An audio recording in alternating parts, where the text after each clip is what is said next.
এই দেখো আমরা ফুল বাগানে সবাই, এই একটা শয়তান দে না আমার টাকা দে বাবা, দে তোর কিছু কিনে দেবো আমি, দে টাকাটা দে। জানিস এই 100 টাকা পেলাম ফুলের বাগানে, এই দেখো 100, এটা আমার টাকা বাবা, তোর না তোর না, না আমার টাকা থাক,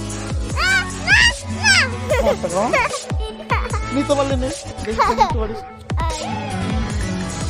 ছিঁড়ে দিয়েছিস টাকাটা, কিচ্ছু হবে না, যা ওই টাকা ছিঁড়ে গেলে কিছু দেবে না, এই টাকা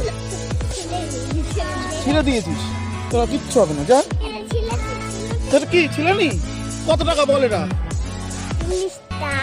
40 টাকা। ওরে বলো 100 টাকা চেনে না, বলছি 40 টাকা, কি বদমাস একটা, ভাই কিচ্ছু চিনিস না তুই, কিচ্ছু চেনে না। যাক ফাইনালি ফুল গাছগুলো দেখো কত সুন্দর লাগছে, ফুলের গাছগুলো, ওই বদমাসগুলো দেখো, এই দুটো বদমাস আমাদের খুব বদ, কিন্তু ফুলগুলো বেশ ভালো লাগছে। থ্যাংক ইউ, পরে আবার কোনোদিন দেখা হবে। খুব সুন্দর ফুল ফুটেছে, বাস্তবিক এখানে শত ফুল বিকশিত হয়েছে।